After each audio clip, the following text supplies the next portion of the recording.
નમસ્કાર. વેબિનારમાં જોડાયેલ દરેકનું સ્વાગત છે. આજે ગિરનારી મંડળનો 852મો વેબિનાર છે.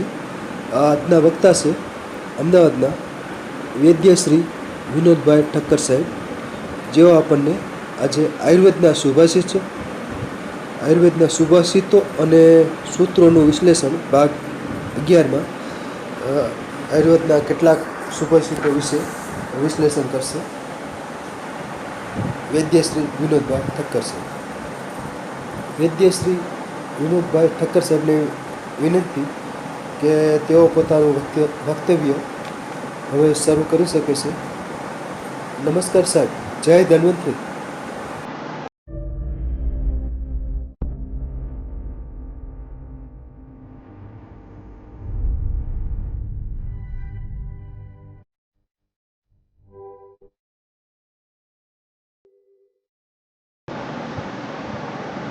જય ધન્વંતરી, જય શ્રી કૃષ્ણ, જય દ્વારકાધીશ. આજે આયુર્વેદના સુભાષિતો, સૂત્રો, કહેવતો એનો આજે 11મો ભાગ આપણે અત્યારે લઈ રહ્યા છે. અને આમાં બધા જ પ્રાંતીય ભાષા, રાષ્ટ્રીય ભાષા, હિન્દી અને સંસ્કૃત, દેવનાગરી લિપિ, આ બધી શૃંખલાને આપણે ન્યાય આપ્યો છે. અને આજના વિષયમાં ઘણા એવા શ્લોકો છે, સૂત્રો છે, સુભાષિતો છે કે દરેક મનુષ્યના સ્વાસ્થ્ય માટે એક દિશા નિર્દેશ કરતા શ્લોકો છે. આજે આ શ્લોકો ચિકિત્સાના ભાગ કરતા એક માણસને ચેતવવા માટે, સમજવા માટે, પોતાના સ્વાસ્થ્યને જાળવવા માટે કયા કયા કારણો બની શકે છે, કયા કારણો નિમિત્ત બની શકે છે, એના ઉપર વધારે આપણને રજૂઆત થશે. અને અગત્યની વાત તો એમાં એ છે કે સમય પ્રમાણે આજે એટલી જરૂરત ઊભી થઈ છે સ્વાસ્થ્યની જાળવણી બાબતમાં, તો આપણે ક્યાંક એની ભૂલ કરતા હોઈએ, જાણે અજાણીએ, એ આપણે એમાંથી આ શ્લોકો દ્વારા જે એનો મર્મ આપણને જાણવા મળશે, તો આપ ક્યાંક સજાગ થઈ અને એ ભૂલો કરતા અટકી જાઓ, અથવા તો સજાગ થઈને સત્વારે ચિકિત્સા તરફ વળવાના નિર્દેશ આપે છે. સૌથી પ્રથમ જે છે, આ અગાઉ મેં મારા વેબિનારમાં લીધો છે. આજે આ અષ્ટાંગ સંગ્રહમાં જે મૂક્યો છે એ થોડોક અલગ છે. ભાવાર્થ એક જ છે, પણ શબ્દ રચના થોડી અલગ છે, એટલે મેં પાછો એને આપની સમક્ષ રજૂઆત કરવાની ઈચ્છા કરી છે. ઉચિતો યસ્ય યો દેશઃ તજ્જમ તસ્ય ઔષધમ હિતમ દેશે અન્યત્રાપી વસત તત્તુલ્યમ ગુણજન્મચ્ચ. હવે આમ તો ઘણા શબ્દો હિન્દી જેવા છે, ગુજરાતીમાં પણ સમજી શકાય એવા છે. 2-3 શબ્દો એવા છે કે જે આપણને થોડાક સમજવા અઘરા પડે. તો એવા એક શબ્દની વાત કરીએ તો તત્તુલ્ય ગુણ જન્મચ્ચ. હવે આ બહુ સમજવા જેવું. જે મનુષ્યનો જે દેશ એટલે ભૌગોલિક પરિસ્થિતિ માં જન્મ થયો છે એ તેના માટે સામ્ય ભૂમિ અને ત્યાંની ઔષધો તેના માટે પ્રથમ ઉપયોગી હોય ગઈ છે. પણ જો અન્ય દેશમાં સ્થળાંતર કરે છે તો ત્યાં પણ તેની પ્રકૃતિ અને બંધારણ અનુરૂપ ત્યાંની તેવા ગુણધર્મ ધરાવતી ઔષધો હિતકર બને છે. આ વાત પ્રકૃતિની આવી. પ્રકૃતિ બહુ અગત્યનો ભાગ ભજવે છે. માના ઉદરમાં 9 મહિના જે બાળકનો વિકાસ થાય છે અને જે આહાર અને ત્યાંનું વાતાવરણ, ત્યાંની ઋતુ, ત્યાંની ભૌગોલિક જમીન, હવા, પાણી, આ બધું જ બાળકના વિકાસમાં યોગદાન આપે છે. હવે આ શ્લોકને સમજવા માટે થોડું મનથી, ઊંડાણથી આપણે વિચારવું પડે. એક બીજી વાત એમાં એક શબ્દ આવ્યો ભાવાત્મા, સામ્ય ભૂમિ. સામ્ય એટલે શું? કે જે વાતાવરણમાં જે બાળકનું બંધારણ બનતું હતું માનવ ઉદરમાં, એ બંધારણમાં જે આહાર અને પર્યાવરણ ભૌગોલિક એ એની બંધારણમાં યોગદાન સાથેની રચનામાં ઘટક બને છે. હવે આમ ગઈ વખતે પણ એક શ્લોકમાં મેં સ્પષ્ટતા કરી હતી કે 2 મહિનાની 6 ઋતુ, એમાં દક્ષિણાયન અને ઉત્તરાયણ, વિસર્ગ અને આદાન અને વિસર્ગ, આ રીતના એના 2 ભાગ પાડેલા છે. એટલે 12 મહિનાની અંદર 9 મહિના જે ઋતુમાં એ બાળકનો ઉછેર થયો છે એ ઋતુ અને માતાનો આહાર અને એમાં બીજ અંકુરિત થયું છે તેના પરિબળ, આ બધું જ એના બંધારણમાં યોગદાનમાં બને છે. હવે આ જે 9 મહિના, આમ વૈજ્ઞાનિક રીતે ડોક્ટર આપણને જ્યારે કોઈ બાળક, કોઈ પ્રસૂતા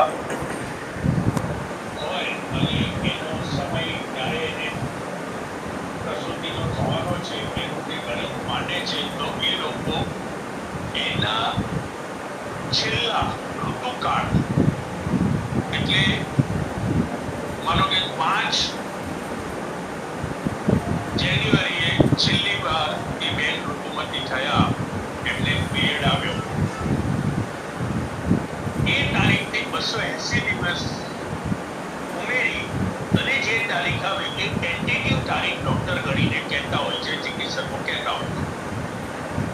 એવું જરૂરી નથી કે એ દિવસે એ સમયે એ પ્રમાણે થાય, પણ આ એક કેલ્ક્યુલેશન એમાં જે ગણીને મૂકવામાં આવ્યું છે, આ મેં આપણી સમક્ષ રજૂ કર્યું.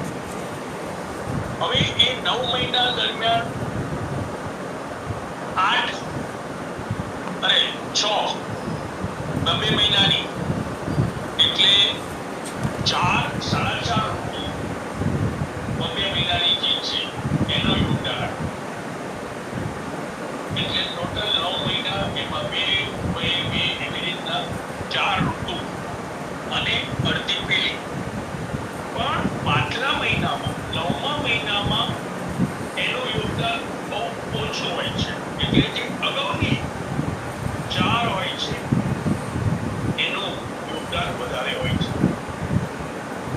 તો આ જે ઋતુની સાથે બંધારણ આવે છે એ એની પ્રકૃતિનું બંધારણ બન્યું છે, અને એ પ્રકૃતિના બંધારણમાં ફેરફાર થતો નથી એવું શાસ્ત્ર કહે છે.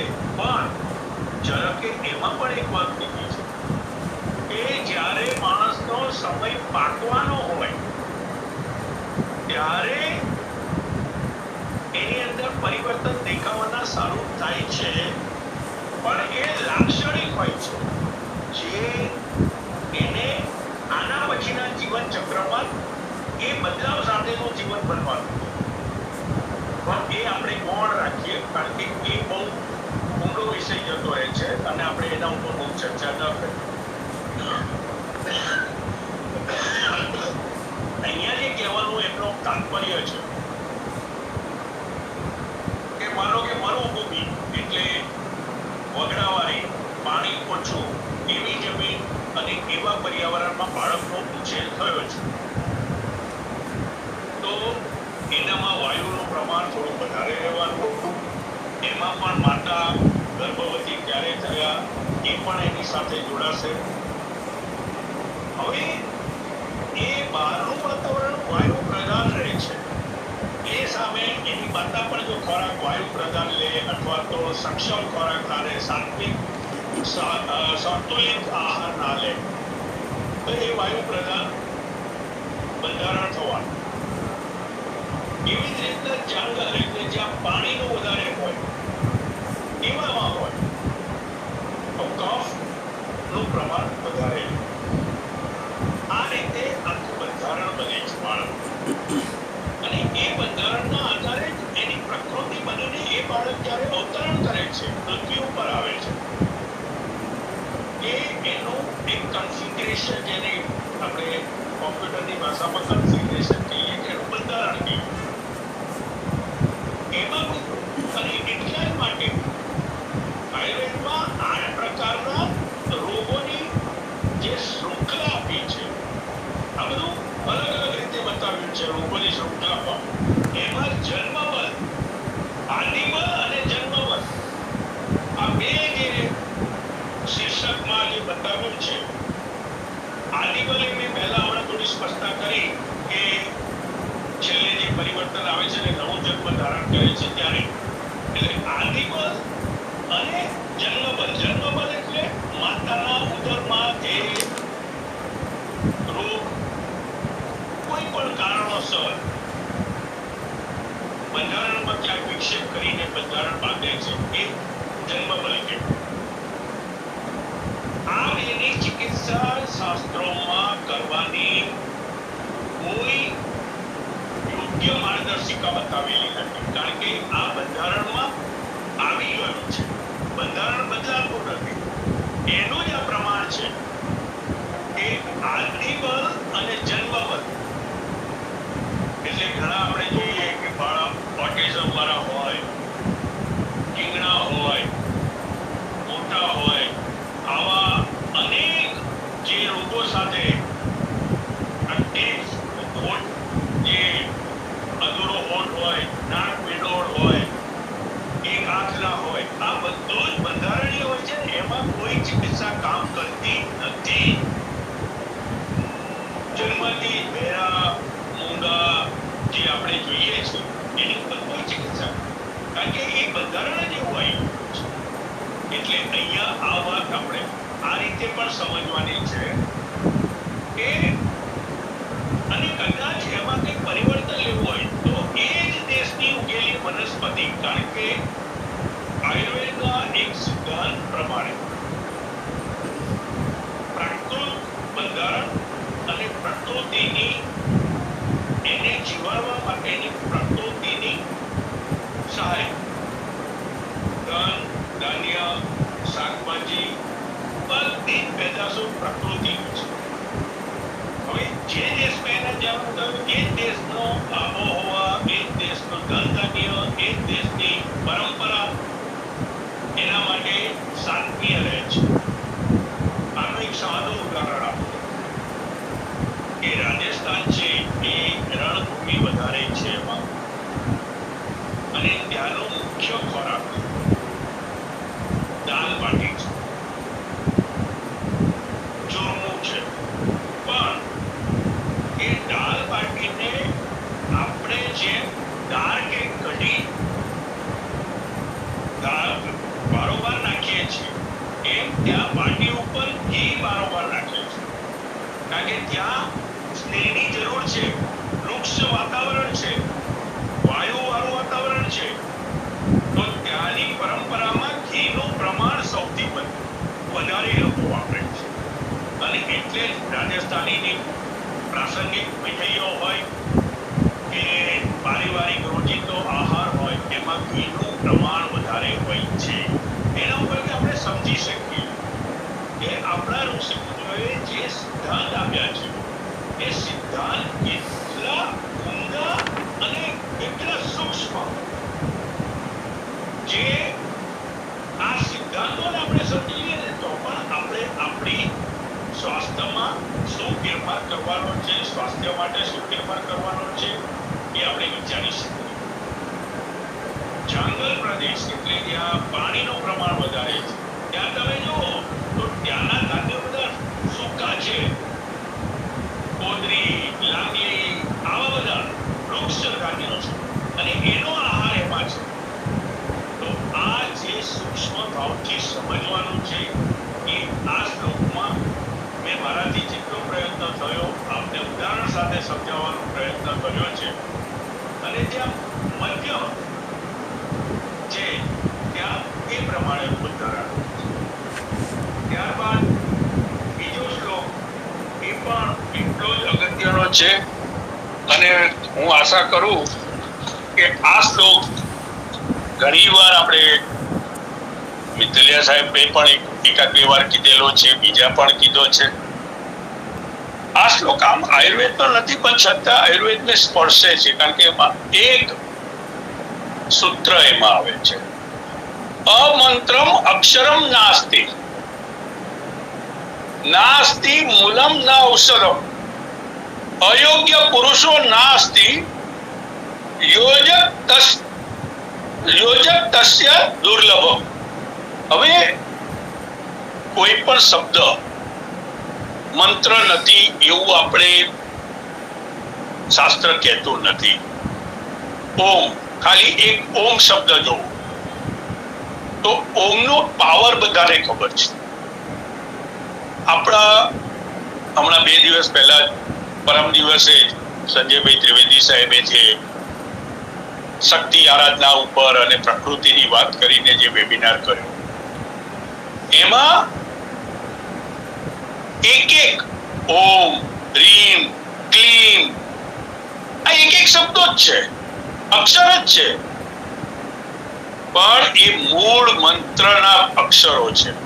એટલે કીધું છે અમંત્રમ અક્ષરમ નાસ્તિ.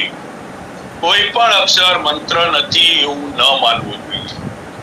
પછી નાસ્તિ મૂલમ ન ઔષધમ. કોઈ પણ મૂળ, કોઈ પણ વનસ્પતિ ઔષધીય ગુણ ધરાવતી નથી એવું નથી. ઘણી ખાદ્ય હોય છે, ઘણી અખાદ્ય હોય છે, પણ એ ક્યાંક ને ક્યાંક તો આપણને ઉપયોગી હોય જ છે. આપણે એના ગુણધર્મ નથી સમજતા, એના ઉપર વિશેષ આપણે જ્ઞાન નથી હોતું, એટલે આપણે કદાચ એને બીજી રીતે જોતા હોઈએ. પછી અયોગ્ય પુરુષોમ નાસ્તિ. હવે કોઈ પુરુષ અયોગ્ય હોતો જ નથી. એનામાં દરેક પુરુષમાં એક વિશિષ્ટ કાર્ય શક્તિ, એક વિચાર શક્તિ, એક જે કહેવાય ને એની પોતાની અલગ કુદરતે આપેલી શક્તિ હોય જ છે. એનો સદુપયોગ કરે, દુરુપયોગ કરે એ વસ્તુ અલગ છે, પણ એ શક્તિહીન નથી હોતો એવું ન મનાય, એ અયોગ્ય છે એવું ન મનાય. અને છેલ્લે એનો ખુલાસો આપ્યો, યોજક તસ્ય તત દુર્લભમ. હવે આ બધાનું યોગ્ય ઉપયોગ કરનાર બહુ ઓછા છે. એટલે મર્મ એ કહે છે કે સૃષ્ટિ ઉપર જે કંઈ છે એ બિનઉપયોગી છે એવું આપણે ઘણીવાર માનતા હોઈએ, પણ એનું કંઈક અસ્તિત્વનો પ્રભાવ છે, ક્યાંક બધા માટે ઉપયોગી છે. આપણે નથી જાણતા એટલે આપણે સ્વીકારી લઈએ છીએ કે આ બિનઉપયોગી છે. એટલે અહીંયાની વાતને આપણે આ બીજા શ્લોકથી કરી અને આગળ ત્રીજા શ્લોક તરફ જઈએ. આ શ્લોક પહેલા હું એક નાનું સૂત્ર બોલીશ અને એ સૂત્ર પછી શ્લોક બોલીશ. ધ્યાનથી સાંભળશો. તેષામ કોપે તુ કારણમ. રોગ થવાના કારણોમાં કોપે લખ્યું છે, એટલે રોગ કોપવાના કારણો. અર્થ અસાત્મ્ય સંયોગ કાલ કર્મ ચ દુષ્કૃતમ હીન અતિ મિથ્યા યોગેન ત્રિધા વિધીયતે. હવે એકેય શબ્દ જલ્દી સમજાય એવો નથી, એટલે આના ઉપર હું થોડુંક ધ્યાન દઈને આપને લક્ષમાં લેવાની વાત કરું છું. દોષ એટલે જ્યારે એ શરીરમાં બરાબર પ્રમાણસર હોય તો એ ધાતુ તરીકે જોવાય છે, પણ જ્યારે એમાં વિષમતા આવે ત્યારે દોષ. પછી પ્રકોપ. દોષ પ્રકોપના 3 કારણ હોય છે. અસાત્મ્ય ઇન્દ્રિયાર્થ સંયોગ.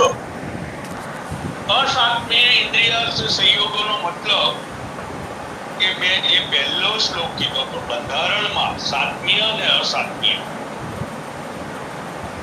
હવે એ અહીંયા પુનઃ પ્રકાશમાં આવે છે. સાત્મ્ય કોને કહેવાય? આપણા દાદા પરદાદા પેઢીઓથી આપણે મીઠાવાળી ખીચડી અને દૂધ ખાતા હોય તો એ પરિવારમાં એ સાત્મ્ય થઈ ગયું છે, તો એને ચર્મરોગ નહીં થાય.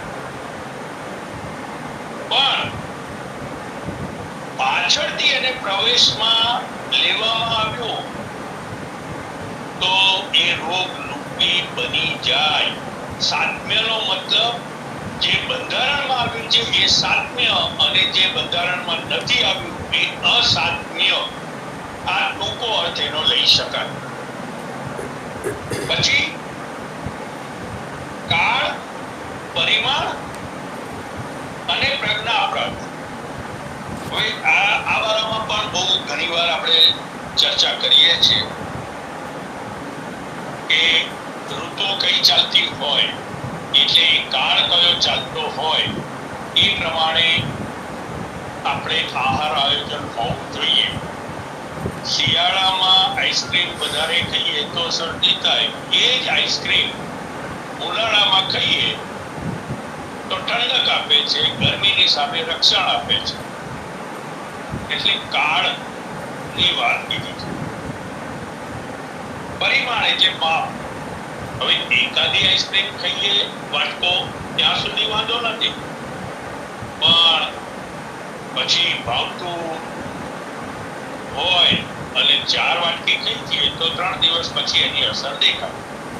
જેમ હિમાલયમાં બરફ પડે, આપણે સમાચારમાં આવી જાય, પેપરમાં આવી જાય કે હિમાલયમાં બરફ વર્ષા ચાલુ થઈ. એ બરફ વર્ષાની અસર ધીમે ધીમે આપણે સુધી પહોંચતા 4-5 દિવસ લાગે છે. એ જ વાતાવરણ આપણા શરીરમાં ખોરાકનું હોય છે. ખોરાક લીધા ભેગી તરત અસર નથી દેખાતી. એના પાકકાળ પ્રમાણે એની અંદર જે પરિવર્તન આવે છે એના પછી એની અંદરના જે વિઘટનો ચાલુ થાય છે ને પછી એ રોગ રૂપે બહાર આવે છે. એટલે કાળ, પરિમાણ, માપ અને સૌથી અગત્યનો વાત હવે જે પ્રજ્ઞા અપરાધ, જે અહીંયા દુષ્કૃતમ શબ્દ વાપર્યો છે. આ પ્રજ્ઞા અપરાધ આપણે બધા જાણીએ છીએ કે લીલું મરચું તીખું હોય અને ગાંઠિયાની સાથે 100 ગ્રામ ગાંઠિયાની સાથે 100 ગ્રામ મરચાં ખાઈએ તો મસા થાય, એવું લોકવાયકા પણ આપણે ઘણા વડીલો કહેતા હોય છે. તો પણ એવા માણસો છે કે ગાંઠિયા 100 ગ્રામ લીધા હોય અને 100, 150, 200 ગ્રામ મરચાં ખાઈ જાય. હવે આ પ્રજ્ઞા અપરાધ કહેવાય. જાણે છે કે આનાથી મને તકલીફ પડવાની છે, તે છતાંય એમના જીભને વશમાં નથી રાખી શકતા, એમના સ્વાદને એ વશમાં નથી રાખતા અને જાણી જોઈને ભૂલો કરે. જે જાણી જોઈને ભૂલો થાય એને પ્રજ્ઞા અપરાધ આયુર્વેદમાં કીધો છે. હવે આવી ભૂલો આપણે અવારનવાર કરતા આવ્યા છે અને કરીએ છીએ અને કરીશું. એમાં હું આવી, કારણ કે આપણે એટલું જીવનની અંદર મનને એટલું મક્કમ નથી બનાવ્યું કે આ મારા માટે હિતકર છે, અહિતકર છે. એનો નિશ્ચય વિવેક આપણે ધીમે ધીમે અલ્પ થવા માંડ્યો છે. એટલે આવી ભૂલો થવાની, વધતી જવાની, પણ ઘટવાની સંભાવના બહુ ઓછી દેખાય છે. અને જો ઘટે અને આપણે કંટ્રોલ કરી શકીએ, નિયંત્રણમાં લઈ શકીએ તો છે આપણા સ્વાસ્થ્ય માટે, આપણા ભવિષ્યમાં. અને માંદગી હંમેશા ઘડપણમાં વધારે હેરાન કરે છે, જવાનીમાં અને બાળપણમાં નથી કરતી. આ બધાનો અનુભવ હશે. તો એના માટે ઘડપણમાં આપણે ઓછી તકલીફથી હરતા ફરતા રહીને જીવન જીવવું હોય તો આવી પ્રજ્ઞા અપરાધો ન થાય એનું આપણે ખાસ ધ્યાન રાખવું જોઈએ. અને પછી અતિ મિથ્યા યોગે, હવે જે જરૂરી હોય, ફરી પાછી એક વાત આવશે, કોકને ગમશે કોકને નહીં ગમે, પણ હું શાસ્ત્ર સાથેની વાત કરી રહ્યો છું. ઘણા દર્દી એવું કહે છે કે સાહેબ દૂધ તો અમને ભાવતું નથી, દૂધ તો અમને અપકે ચડે છે. હવે દૂધ સંપૂર્ણ આહાર છે એવું બધા બોલે છે, આપણે જોઈએ પણ છે. અને હું ઘણી વાર બોલું છું કે બાળકનો વિકાસ, જન્મ થયેલા બાળકનો વિકાસ 6 મહિના 7 મહિના માના દૂધ ઉપર જ થાય છે. ત્યારે તો પાણી પણ આપણે નથી લેતા. તો દૂધ સંપૂર્ણ આહાર હોવા છતાંય દૂધ માટે એમની માનસિકતા જે હોય છે, દૂધ લેતા નથી, ભાવતું નથી, અપકે ચડે છે, એવું જ ઘી માટે છે. એવું જ બીજા ઘણા સાત્વિક ખોરાક છે. આજે દૂધની બનાવેલી મીઠાઈનો જેટલો વ્યાપ્ત વધ્યો છે, એની જગ્યાએ જે આપણી પરંપરાગત ચણાના લોટની, ઘઉંના લોટની વાનગીઓ જે બનતી હતી, એ તો આપણે પેલું આમ કે ને તુચ્છ ગણનામાં મૂકી દીધી છે. જ્યારે એ સાત્વિક છે, શરીર માટે, બંધારણ માટે, એ બંધારણમાં આવેલું છે એટલે સાત્વિક છે. સાત્વિક છે ને સાત્વિક છે, તો પણ આપણે એને સ્વીકારવામાં હજી આમ કે ને નાનામાં અનુભવીએ છે. એની બદલે આજે ગમે તેવા દૂધ અને ગમે તેવું અંદર રસાયણ નાખીને બનેલી મીઠાઈઓ લાંબા હાથે આપણે ખાતા હોઈએ છીએ. આ પણ આપણે સમાજમાં જોઈએ છીએ. તો અહીંયા પણ પાછી સાત્વિક અને સાત્વિકની વાત જે છે એ આપણે જે થોડી પરિવર્તન લીધું છે સમાજમાં, એ આપણા માટે ભવિષ્યમાં નુકસાનકારક જ સાબિત થવાનું છે એવું આપણે આ શ્લોકના ભાવાર્થમાં સમજી શકાય. એ એટલે અલ્પ, અતિ. હવે ન ખાવાની વસ્તુ આપણે બે હાથે ખાતા હોઈએ, અતિ. અને મિથ્યા, જે મેં કહ્યું એમ ઋતુ, સિઝનથી વિરુદ્ધ. આજે હમણાં જ મારે 5-6 દિવસ પહેલા પેપરમાં, અમદાવાદના ન્યૂઝપેપરમાં જે રોગોની યાદી આવશે, અને એ સરકારી આંકડા, પ્રાઇવેટના નહીં, સરકારી આંકડા. અને એ આંકડા લગભગ 850 થી ઉપર રોગોના દર્દીઓના આંકડા હતા એક જ દિવસમાં. એમાં તાવ, ઝાડા ઉલટી, કમળો, આવા બધા શિક્ષકની નીચે આંકડા. અત્યારે ઋતુ જે ચાલે છે એ માંદગીની કહેવાય, સતમ તીવ્ર શરદ આપણે ઘણું પણ ચર્ચા થઈ છે. તો આવું કેમ બને છે? એ આ મિથ્યા યોગના કારણે. આ વાત આપણે ડગલે ને પગલે સમજવી જોઈએ, નહીંતર આપણે આપણું અહિત કરીશું. પછી ધારીએ તો સદા વેગાન દેશી પ્રેત્ય ચ ઇય ચ લોભ, ઈર્ષ્યા, દ્વેષ, માત્સર, રાગ આદિ નામ જીતેન્દ્રિય. હવે આ છે ને મનોભાવની વાત આવે છે. આ મનોભાવો આપણે નિયંત્રણમાં રાખવા જોઈએ. આ લોક તથા પરલોકમાં પોતાના હિત ઈચ્છાવાળા વ્યક્તિએ પોતાની ઇન્દ્રિયો વશ કરી લોભ, ઈર્ષા, દ્વેષ, માત્સર્ય, ક્રોધ, રાગ આદિ મનોવેગોને હંમેશા ડામવાનો પ્રયત્ન કરવો જોઈએ. મેં હમણાં પણ કહ્યું, આપણે આપણા મનની ઉપરનું નિયંત્રણ ખોતા ગયા છીએ અને હજી વધારે ને વધારે આપણે એમાં ઉણપ તરફ આગળ વધી રહ્યા છે. આ મન જ્યાં સુધી આપણે કંટ્રોલમાં ન રાખી શકીએ, કારણ કે મનમાં સૌથી અગત્યની વસ્તુ જીભ છે, અને જીભ એવું ઇન્દ્રિયો, પાંચ ઇન્દ્રિયોના જે વર્ગ બનાવ્યા છે, જ્ઞાનેન્દ્રિય અને કર્મેન્દ્રિય, એમાં જીભને બેઉમાં લીધી છે. બોલો તો કર્મેન્દ્રિય, અને સ્વાદની જે આપણને ખાટો ખારો તીખો જીભથી ખબર પડે છે એ જ્ઞાનેન્દ્રિય. તો આ જીભની અંદર જે પરવશ આપણે થઈ ગયા છે, જીભને પરવશ થઈ ગયા છે, એની આપણે ખાસ નિયંત્રણની જરૂર છે. કારણ કે આ વસ્તુ જ્યાં સુધી આપણે કંટ્રોલમાં, એટલે જ ઇન્દ્રિય શબ્દ આવ્યો, જીતેન્દ્રિય, અને એટલે જ આપણે કહેલા તો આના ઉપર મન, કર્મ અને વચન. વચન એ જીભથી થાય, કર્મ પણ જીભથી જ થાય છે. આહારનો કર્મ જીભથી શરૂ થાય છે, અને મન. આ ત્રણેય શબ્દ જીભને પ્રકાશિત કરતા માટે આપણા શાસ્ત્રોમાં મૂક્યા છે, મન, કર્મ, વચન. એટલે પહેલા તો અહીંયા આપણે અને બીજું આપણે રાગ, દ્વેષ, ઈર્ષા, લોભ, મોહ, માયા, મત્સર, સડરીપુ.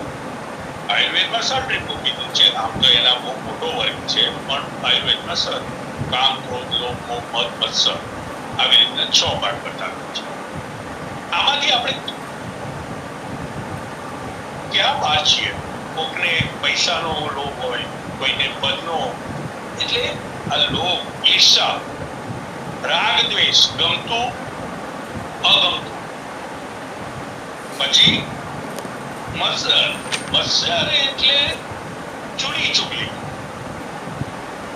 આમ કે ને કે મસાલા બભરાઈને વાત કરવાની જે કુટેવ, એ ક્રોધ, એમાંથી કોઈ બાકી નથી રહ્યું. જ્યારે ભગવાને પણ કુરુક્ષેત્રના મેદાનમાં જ્યારે ભીષ્મ પિતાએ એને લલકાર્યા હતા, ત્યારે પણ એમને થોડાક વખત માટે તો ક્રોધાવેશમાં આવી ગયા હતા. તો ક્રોધમાંથી તો આપણે પણ નથી બચી શકતા, એ વાત પણ સત્ય છે. એટલે અહીંયા આની ધારણ કરવાનું કીધું છે, આના ઉપર નિયંત્રણ કરવાનું કીધું છે. એના પછી વેગાન ધારીએ વાત, મૂત્ર, સવદૃત, સુધામ, નિદ્રા, કાશ, શ્રમ, શ્વાસ, ટુંબા, અશ્રુ, શરદી, રેતસામ. આ 13 વેગો છે. આ 13 વેગો એ આપણા શરીરમાં દૈનિક કાર્યમાં આ 13 વેગો જરૂરી છે. એ વેગોને રોકવાની ના પાડી છે. હવે હું તમને કહી દઉં, અધોવાયુ એટલે જેને અપાનવાયુ, ગેસ આપણે છૂટે છે એની. અધોવાયુ અને ઉદારવાયુ, જેને ઘણાને એવી આદત ઓડકાર આવતા આવી રીતે, આને રોકવાના છે. પુરુષ એટલે બળને ન રોકવું જોઈએ. વેગ આવ્યો હોય તો પહેલા એનો નિકાલ થવો જોઈએ. જો એ વેગ ધારણ કરીને રાખો તો એ અપાનથી શરૂ થઈ સમાનને બગાડે, ક્યારેક પ્રાણ સુધી જતો રહે. એટલે એની પણ મૂત્રના વેગને પણ રોકવાની ના પાડી છે, છીંકના વેગને રોકવાની ના પાડી, ઉધરસના વેગને રોકવાની ના પાડી. શ્રમજનિત શ્વાસ, આપણે 5, 15, 50 ડગલા ચાલ્યા હોય અને પગથિયા ચડ્યા હોય, ગિરનારમાં આપણે 200, 500, 1000 પગથિયા ચડ્યા હોય અને શ્વાસ ચડે તો થોડીક વાર વિરામ લઈ લેવો જોઈએ. પછી એવી પરિસ્થિતિમાં આગળ ચાલવાનો પ્રયત્ન ન કરવો, બોડીને નેચરલ કરવું જોઈએ. પછી બગાસું, આંસુ. આજે કોઈ અઘરી ઘટના બને છે અને ઘણા માણસ એવા હોય છે કે જે આંસુ નથી પડતા, અંદર ને અંદર મૂંઝાયા કરે, આંસુ લાવે. એવા માણસોને પાછળથી મગજના રોગો થાય છે એવું જોવામાં આવ્યું છે, અને એવા કિસ્સા પણ છે. ઉલટી અને શુક્રના વેગોનો રોકવું, આ એક કુદરતી પ્રક્રિયા છે. આ શરીરને જાળવવા માટે કુદરતે આ 13 વેગો આપણને આપ્યા છે. જે હમણાં શબ્દ આવ્યો જીભ,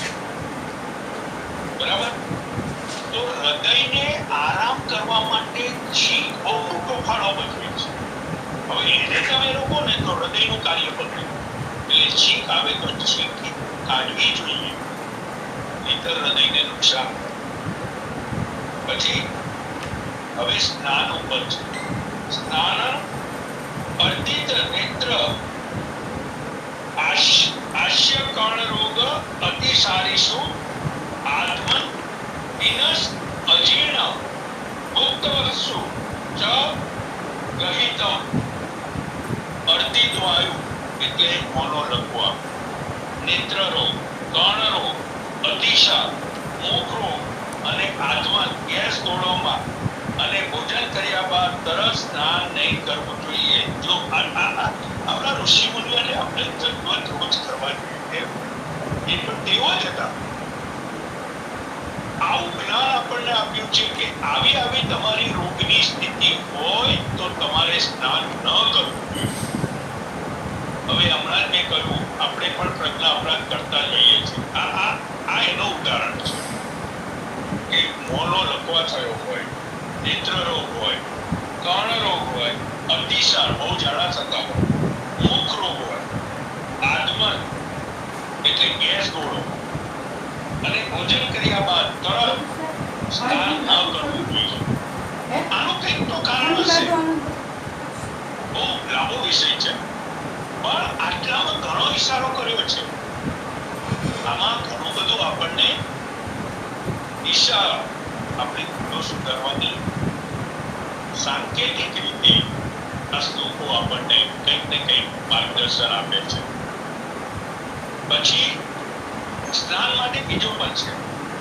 તૃષ્ણામ પુના અદઃ કાયસ્ય પરિષેક બલાવઃ તેન એવ ઉત્તમાંગસ્ય બલહૃત કેશ ચક્ષુણા. શરીરના નીચેના ભાગ પર ગરમ જળથી સ્નાન કરવાથી બળની વૃદ્ધિ થાય છે, જ્યારે માથા પર ગરમ જળથી સ્નાન કરવાથી વાળ અને નેત્રોને નુકસાન થાય છે. હવે આમાં ક્યાં લેબોરેટરી, આમાં ક્યાં, હવે આ ઋષિ મુનિઓએ કયા આધારે આપણને આપ્યું એક પ્રશ્નાર્થ બને છે. પણ કેટલું સૂક્ષ્મ રીતે અવલોકન કરીને એમણે મૂક્યું છે કે પગ ઉપર ગરમ પાણીથી તમે ચારો, પાણી રેડો તો બળ મળે. એ ગરમ પાણી જો માથા ઉપર રેડો તો આંખને અને વાળને, આજે વાળની ફરિયાદ લગીને પગલે બહેનોમાં જોવા મળે છે. બહેનો એક જ ફરિયાદ કરતા વાળની લટોની લટો ઉઠે છે. તો આ કેટલું સૂક્ષ્મ આપણને અવલોકન કરીને આપણા ઋષિ મુનિઓએ શ્લોકમાં આપ્યું છે. આથી બીજો શ્લોક સ્નાન ઉપર છે. દીપનમ દૃશ્યમ આયુષ્યમ સ્નાનમ ઊર્જા બલપ્રદમ કંડુ મલ શ્રમ સ્વેદ તંદ્રા ત્રુટ દાહ પાપમોચિત. સ્નાન જઠરાગ્નિ વર્ધક. હવે અહીંયા ગરમ પાણી નથી પીતું. સ્નાન જઠરાગ્નિ વર્ધક, દૃશ્ય આયુવર્ધક, ઉત્સાહવર્ધક, બળવર્ધક, કંડુનાશક, ખંજવાળ, કંડુ એટલે ખંજવાળ, મલનાશક એટલે આપણા શરીર ઉપર બહારના જીવાણુઓ અને બધા મળો જે ચોંટ્યા હોય છે એની વાત છે. શ્રમહર, થાક ઉતારી. સ્વેદહર, કારણ કે સાફ થઈ જાય શરીર તો પરસેવાના છિદ્રો બંધ ન થાય અને પરસેવો બરાબર ચાલે તો શરીરના દોષો, બગાડ, તો આપણે ત્રણ રીતે બગાડ બહાર નીકળે છે: મળ, મૂત્ર અને સ્વેદ. એમાં સ્વેદની ગ્રંથિઓનો સૌથી મોટો ફાળો હોય છે, એ બહુ અગત્યનું છે. તંદ્રાનાશક એટલે આળસ. તૃષાનાશક, તૃષ્ણા શામક એટલે જેને વારે ઘડીએ પરસેવાની અને ગરમીના આધારે તરસ લાગતી હોય એવા રોગીઓએ દિવસમાં 2 વાર 3 વાર સ્નાન કરવું જોઈએ. દાહ શામક બળતરાને શાંત કરે. એટલે જ મેં કહ્યું કે અહીંયા ગરમ પાણીની વાત નથી કરી, દાહ શામક શબ્દ આવ્યો છે. અને પાપ નાશક, આ સ્નાનના ગુણો બતાવ્યા. પછી વ્યાયામ, આપણે જે દૈનિક કસરતો જે છે, લાઘવ કર્મ સામર્થ્ય તિક્ત અગ્નિ મેદસઃ ક્ષય વિભક્ત ત્રસ ગાત્રત્વમ વ્યાયામાત ઉપજાયતે. વ્યાયામ કરવાથી શરીરમાં હળવાશ હલકું બને છે, કાર્યશક્તિ અને જઠરાગ્નિની વૃદ્ધિ થાય છે, મેદ શરીરની ચરબી ઘટે છે અને શરીરની માંસપેશીઓ પુષ્ટ થઈ શરીર સુડોળ બનાવે છે. હવે આ જે શ્લોકમાં મેં પહેલા અર્થ કહી દીધો ભાવાર્થ, પણ હવે હું એને થોડો મારી અનુભવના આધારે હું આપને સમજાવવાનું. આની પરિસ્થિતિ કેવી છે? તમારા ઘરેથી, કોઈના બી ઘરેથી, તમારા એટલે એમાં હું પણ આવી, તમારા ઘરેથી કિરાણાની દુકાન, દૂધની દુકાન, શાકભાજીની દુકાન, ઇસ્ત્રીની લોન્ડ્રીની દુકાન કે અન્ય કોઈ પણ વસ્તુની ખરીદીની દુકાન 50-100 ડગલા હોય તો ત્યાં એક્ટિવા, સ્કૂટર કે એ લઈને તમે ખરીદી કરવા જશો અને સવારમાં કે સાંજે બગીચામાં 5 રાઉન્ડ મારશો. આ કેવી સમાજની અંદર કેવી એક વિષમતા દેખાય છે. આવી રીતના 5 વાર તમે ખરીદી કરવા 100-200 ડગલા જાઓ ને પાછા આવો તો 2000 ડગલા થઈ જાય દિવસ દરમિયાન. એમાં તમારે સ્કૂટર વાપરવું છે, એમાં તમારે તમારું વાહન વાપરવું છે અને બગીચામાં જઈને 5 આટા મારવાના અને સંતોષ માનવાનો કે અમે સ્વાસ્થ્ય માટે બહુ એ રાખ્યું. આ વર્તમાન સ્થિતિની હું એક કોઈને ગમે ના ગમે હું ક્ષમા સાથે કહું છું, પણ આ વાસ્તવિકતા જે જોઈએ છે સમાજમાં એનું હું ચિત્ર આપી. વ્યાયામ કરવો એટલે કસરત કરવી એવું નથી. તમે દૈનિક કાર્ય જે કરો છો એ પણ એક વ્યાયામ જ છે. એમાં તમને નાનું માનવું હોય, ઘરના કામ કરવામાં કામવાળા તમારે જોઈએ છે, પોતાના ઘરનું કામ કરવા માટે કામવાળા જોઈએ અને પાછા જીમમાં જવું, યોગા કરવા જવું, બગીચામાં જવું. બધા પોતાના મનથી વિચારી જુઓ કે મારી વાતમાં કઈ ભૂલ હોય તો મને કહેજો, પણ આ વાસ્તવિકતા જોઈએ છે આપણે સમાજમાં. તો વ્યાયામ દૈનિક કાર્યમાં કરવા માટે આપણે સતત કાર્યશીલ રહેવું જોઈએ, હલનચલન રાખવું જોઈએ, તો જ આપણું સ્વાસ્થ્ય જળવાય. પછી આ ચિકિત્સાનો સ્ત્રોત છે. ત્યજે આદ ભૂય વિષ્ટમ તેષામ દિશામ વિષમ હીન કારણમ વ્યગ્રમ અવિધેયમ ગતાયુષમ ચંડમ શાકાતુરમ વિરુમ પૃથગ્નમ વૈદ્યમાનિનમ. જેના પ્રત્યે રાજાઓ મહાજનો દ્વેષ કરે છે, જે રાજાઓ અને વૈદ્યોના શત્રુ છે, જેની પાસે ચિકિત્સાના ઉપયોગી સાધન ન હોય, જે ચંચળ હોય, જે વૈદ્યની અવગણના કરે છે, જેની આયુષ્ય અલ્પ જણાતી હોય, ક્રોધી હોય, જે ચિંતા શોકથી ગ્રસિત હોય, ગભરું હોય, બીજાએ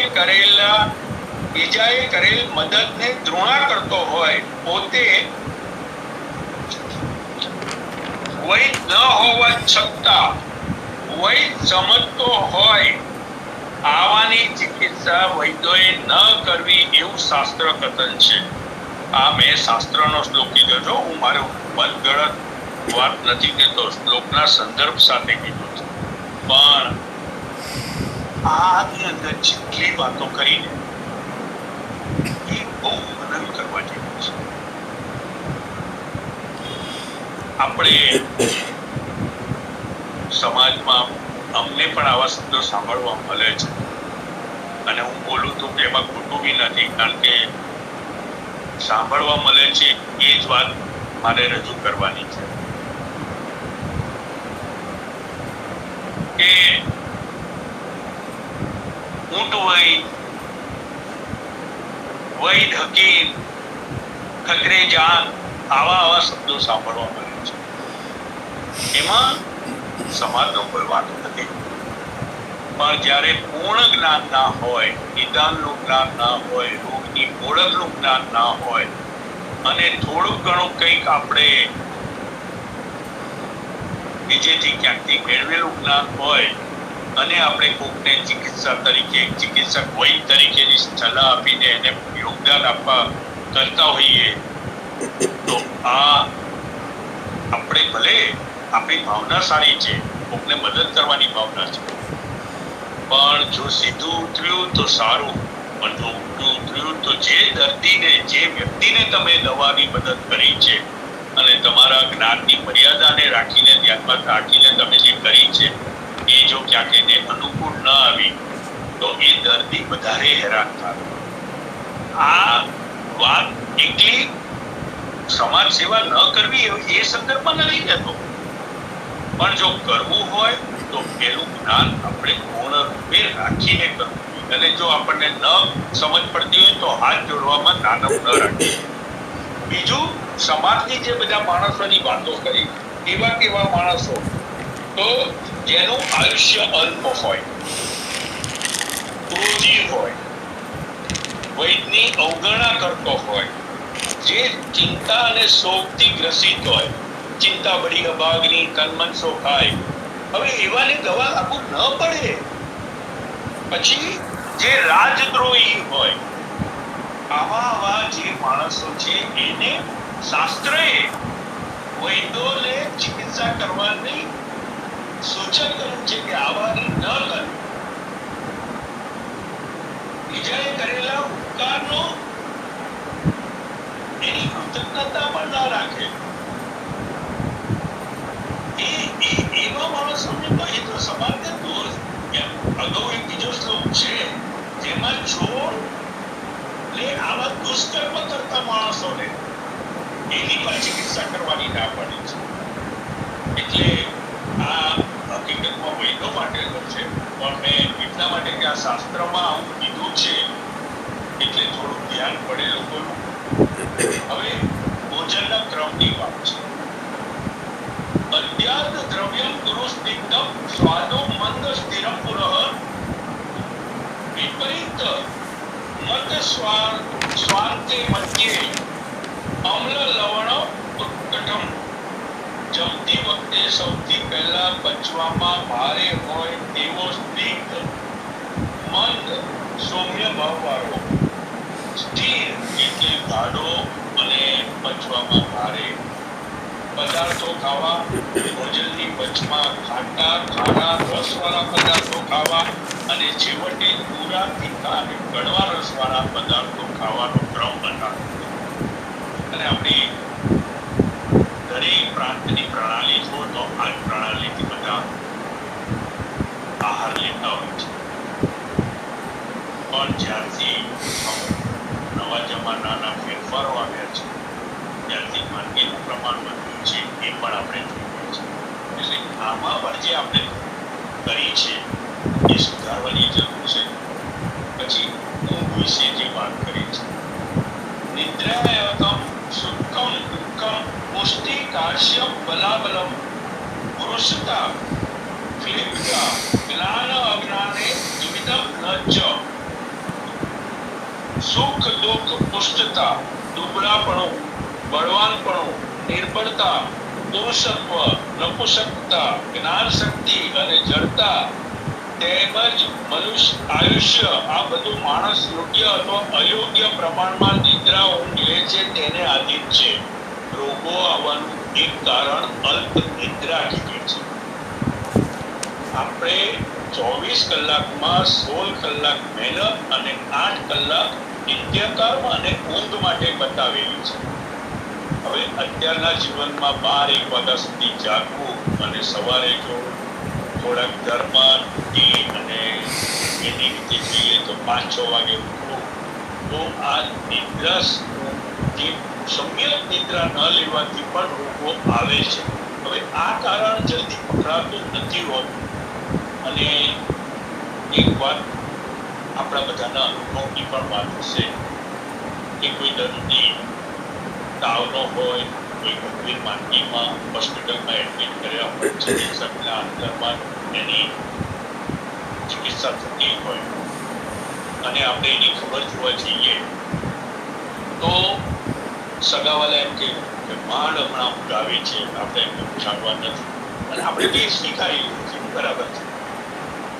તો માણસને ઊંઘ ક્યારે આવે? જ્યારે એની શરીર સ્વસ્થતા તરફ વળતું હોય ને ત્યારે જ ઊંઘ આવે. અસ્વસ્થ શરીર અને અસ્વસ્થ મન ઊંઘ નથી લાવતું.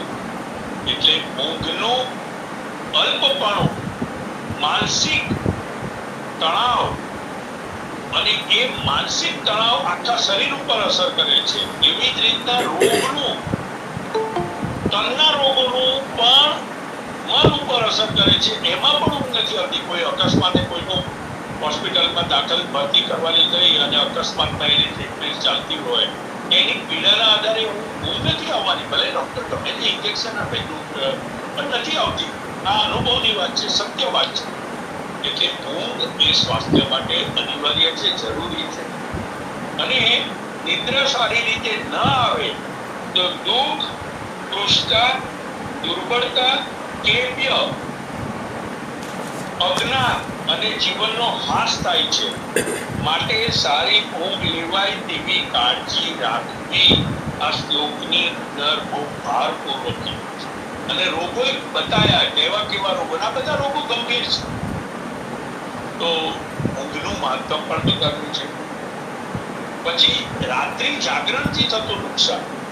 રાત્રો જાગરણમ વૃક્ષ સ્નિગ્ધમ પ્રસ્વપ્નમ દિવા અરુક્ષમ મનવિષ્યન્તિ શ્વાસીન પ્રચલાયિતમ.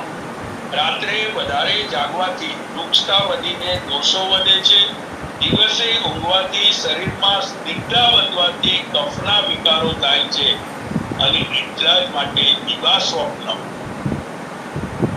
દિવસે સુવાની શાસ્ત્રએ ભારપૂર્વક નામ. અને મારા અગાઉના વેબિનાર મારા ઘણા દર્દીઓને જ્યારે એવા રોગો લઈને આવે છે, એટલે પહેલો પ્રશ્ન મારો આ થાય કે બેન, તમને બપોરે સુવાની આદત છે? ભાઈઓ તો કામે હોય એટલે લગભગ એવું ના હોય, પણ વર્તમાન જે નવું જીવનમાં વળાંક આવ્યો છે એમાં મહદઅંશે બેનો એમ કહેતો હોય છે બપોરે 2 કલાક તો સૂવું પડે. એમની શારીરિક નબળાઈ છે એટલે એ એવું કહે છે કે અમારે એના હિસાબથી સૂવું પડે. વાસ્તવિકતા બીજી છે. નબળાઈ તો ખરી, ડેફિશિયન્સી વિટામિનની હોય, બીજા પોષક તત્વોની હોય, એ પણ એમાં કારણ ભજવે છે. પણ એમની શૈલી, જીવનશૈલી એવી બદલાઈ ગઈ છે કે રાતના 12-1 વાગ્યા સુધી જાગે, સવારે 6 વાગે 5 વાગે ઉઠીને ઘરકામ કરવાનું આખો દિવસ. એટલે સ્વાભાવિક છે કે શરીર એને ઊંઘ લાવવા માટે અંદરથી એક વેગ આપે છે ને એના આધારે દિવા સ્વપ્ન કરે છે. અને એવા રોગો જે આવે છે, દિવા સ્વપ્નથી જે રોગો આવે છે, એને લગભગ બધા ઓટો ઇમ્યુનમાં હવે એક એક કરીને ઉમેરાતા ગયા છે ને ઉમેરાતા જાય છે. પણ આયુર્વેદના દિવા સ્વપ્નના રોગોમાં સૌથી પહેલું વર્જિત કરવાનું કામ છે.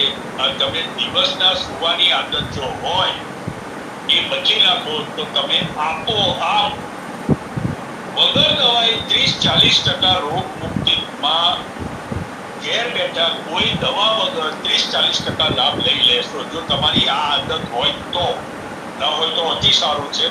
પણ આ આદત રોગનું મોટું કારણ છે. આવા રોગો જે આવે છે, દિવા સ્વપ્ન વાળા જેટલા દર્દી આવે છે એ લોકોના રોગો લગભગ ગંભીર હોય છે અને જલ્દી પાછા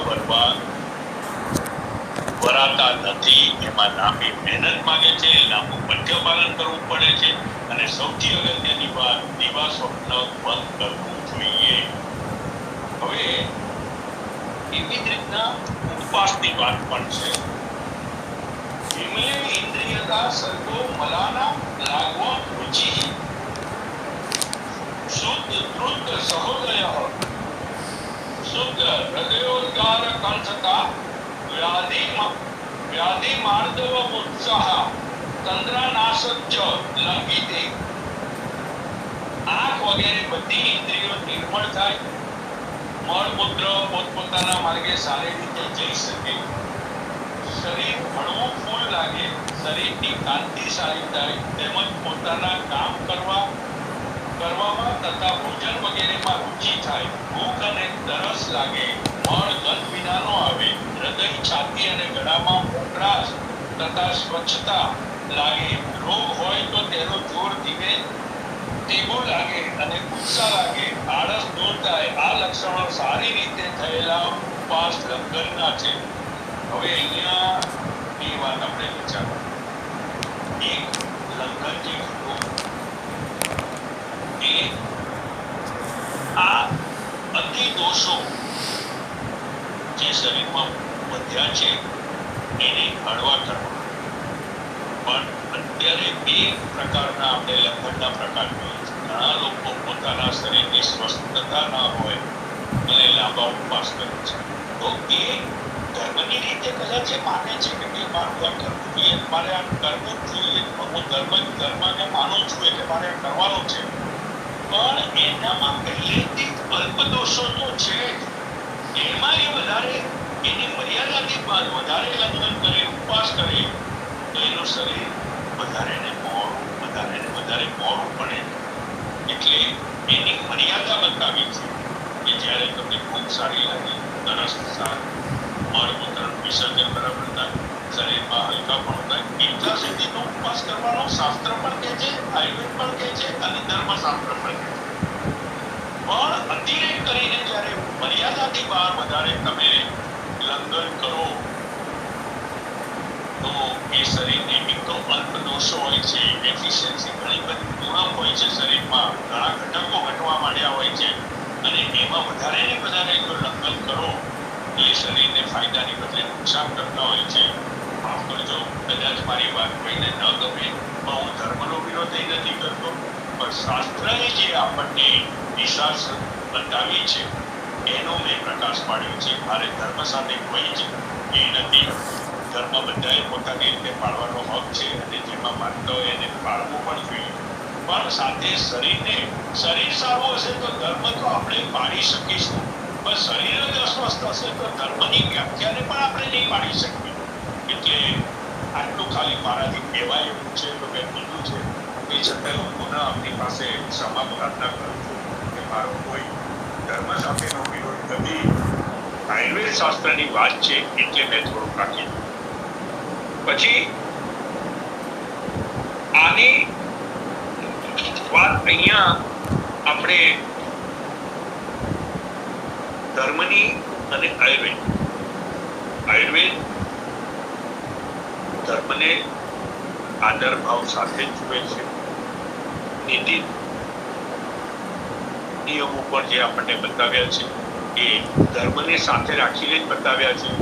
બ્રહ્મ મુહૂર્તમાં વહેલું ઉઠવાનું, રાત્રે વહેલા સુવાનું, આવા બધા જે આપણને ધર્મના સુભાષિતો ને શ્લોકો જે આપણને આપ્યા છે એ ધર્મશાસ્ત્ર સાથે આયુર્વેદની સાથે બે સામ્યતા ધરાવે છે. પણ જ્યાં જ્યાં અતિરેક થાય છે ત્યારે સ્વાસ્થ્યની જાળવણી માટે આપણને આવા શ્લોકો દ્વારા ચેતવવામાં આવ્યા છે. આજના દિવસમાં કદાચ જેટલા શ્લોકો અને સુભાષિતો મેં લીધા એમાં કદાચ મારા વક્તવ્યમાં કોઈ ક્ષતિગ્રસ્ત લાગણી દુભાઈ હોય તો પુનઃ સમાપ્ત પ્રાર્થના સાથે વિરામ લઉં છું. અસ્તુ. જય ધન્વંતરી. જય ધન્વંતરી. ખૂબ ખૂબ આભાર વૈદ્ય શ્રી વિનોદભાઈ ઠક્કર સાહેબનો, જેમણે આજે આયુર્વેદના સુભાષિતો અને સૂત્રોનું વિશ્લેષણ ભાગ 11માં ઋતુઓ વિશે માહિતી આપી શરૂઆતમાં, પછી આદિબળ, જન્મબળ એના વિશે માહિતી આપી, યોગ વિશે માહિતી આપી, મિથ્યા યોગને, અતિયોગને, હીન યોગ એના વિશે, કાળ, પરિમાણ, પ્રજ્ઞા, અપરાધ વિશે પણ સરસ માહિતી આપી. કયા વેગોને રોકવા અને કયા વેગોને ન રોકવા એના વિશે પણ સરસ માહિતી મળી છે. બીજું, ભોજનનો જે ક્રમ હોય છે, ભોજન જે જમવાનો કયો રસ પહેલાં લેવાનો હોય એના વિશે પણ માહિતી આપી. સ્નાન વિશે, ઊંઘ વિશે પણ માહિતી આપી. ઊંઘ, અલ્પનિદ્રા, અતિનિદ્રા અને સમ્યક નિદ્રા. સામાન્ય રીતે 7 થી 8 કલાકની ઊંઘ પૂરતી ગણાય છે. એટલે અમુકને 6 કલાકની ઊંઘ હોય તો પણ પૂરતી ગણાતી હોય છે. પણ સામાન્ય રીતે 7 કલાક તો ઊંઘવું જરૂરી છે. તો એ સમ્યક નિદ્રા કહેવાય. અલ્પનિદ્રા એટલે કે બસ ઉજાગરો કરતા હોય, એટલે કે 3 થી 4 કલાક જ જો ઊંઘવાનું થતું હોય તો એને ઉજાગરો કહેવામાં આવે છે. એટલે બીજા દિવસે પછી શરીર ઢીલું ઢપ થઈ જાય છે અને બપોરે ઊંઘ લેવી પડતી હોય છે. બરાબર. અતિનિદ્રા એટલે કે બહુ જ ઊંઘી રહેવું, 8 થી 10 કલાક કે 11 કલાક સુધી ઊંઘી રહેવું કુંભકર્ણની જેમ. તો એ સારું નથી. અતિનિદ્રા પણ સારી નથી. એટલે સમ્યક નિદ્રા એટલે 7 થી 8 કલાકની હોય છે. અને આયુર્વેદમાં દિવસે સૂવાનો મનાઈ ફરમાવી છે. એટલે દિવા સ્વપ્ન દિવસે સૂવું નહીં. પરંતુ ગ્રીષ્મ ઋતુ હોય કે અમુક કારણોસર દિવસે સૂવું પડતું હોય છે. જેમ કે ખેડૂત લોકો હોય, આખો દિવસ શ્રમ કર્યો હોય તો બપોરે એને અલ્પનિદ્રા લેવી પડતી હોય છે. અલ્પનિદ્રા.